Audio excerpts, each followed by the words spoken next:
We're just 22 days from puck drop on the 2023-2024 NHL season as we welcome back TSN hockey analyst Dave Poulin. Very exciting, Dave. I know you're as pumped as I am. Two superstars in Canadian markets set to play out the final years of their contracts. Which situation is more pressing? And I think I know the answer because one of these guys is the best player on his team, and the other guy is a really good player among other really good players on his team. So, in your opinion, which situation is more pressing? The Elias Pettersson situation in Vancouver or the Willie Nylander situation in Toronto, Dave? I might surprise you then. I'd say the Willie Nylander situation is more pressing. Whoa. And simply because he's coming into UFA. You still control Elias Pettersson for 2 years, Jay. And you've got 2 years to put him in the best possible place to get Vancouver on track. They've got a new coach. He had 102 points last year. And you've got those 2 years of control.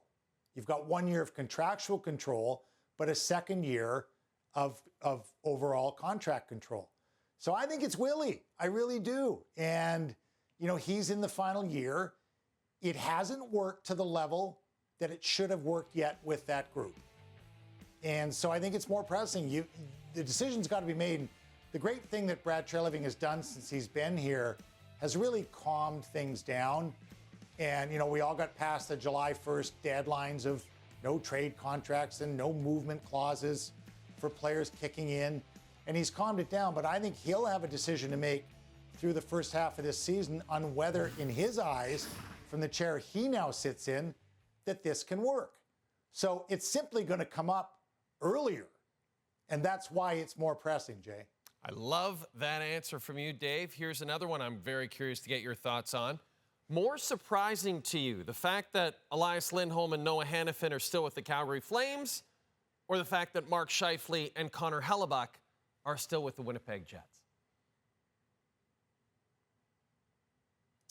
I think it's the Calgary situation.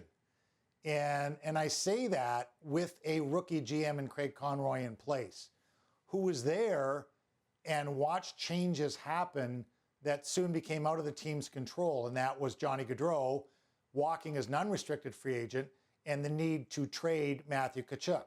And the jury, hey, listen, Jonathan Huberdeau is going to have a much better year this year. Mackenzie Weegar's a very good defenseman. And Cole Schwindt is still a player that was part of that trade that could be a factor in this. So it didn't go Calgary's way initially. But I think I'm surprised the most, and I would think it would be a veteran like Dave Nonis, who's the assistant GM there, who would say, hey, look, we don't have to be in a rush to do this. And as a rookie GM, I think you would feel the pressure and the heat of the situation in that city that it happened. Now, Kevin Cheveldayoff has dealt with some pretty big trades over the last couple of years. Patrick Laine for Pierre-Luc Dubois, then Pierre-Luc Dubois out the door when it was clear he wasn't going to resign. And I think he thinks that he's in a better situation. Those guys have been there a long time, Scheifele and Hellebuyck. And if the time comes through this year that they will be moved, then, you know, Cheveldayoff will handle that. He's done it before. I think it's more pressing in Calgary. Well, other than adding another Connor and Connor Brown, the Edmonton Oilers offseason was relatively quiet, Dave, except upstairs they have a new president of the team in Jeff Jackson, and he happens to be Connor McDavid's former agent. So how long until Jeff Jackson really makes his mark with this Oilers franchise? I think you are going to have to be patient on this one, Jay, because I don't think there's any pressing need to put his mark on this hockey club. He's got a veteran GM in Kenny Holland, a pedigreed 3-time Stanley Cup winner.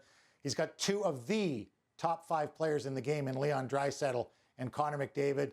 His goaltending tandem is solid with Skinner and Campbell. He's got a full year of Matthias Ekholm. He's added Connor Brown up front. Hey, this team has played 5 playoff rounds in the last 2 years. They finished second in the Pacific the last 2 years. And by the way, the 2 teams that knocked them out in the last 2 years, Colorado and Vegas, went on to win the Stanley Cup. So I think it's a great place for Jeff Jackson. It's going to be interesting, though, Jay, because I think 2 of the more aggressive GMs in the NHL recently have been former agents in Bill Zito in Florida and Kent Hughes in Montreal. So as much as he may be itching to do things, I don't think there is a need to do anything short-term in Edmonton. All 7 Canadian teams begin their camps on Wednesday. Can't wait to get this going. Dave, always a pleasure chatting with you. Thanks for joining us on the show. When we return, what a day to get Hudson Odoi into the O's and Dubs, Canada's most popular sports television segment ever.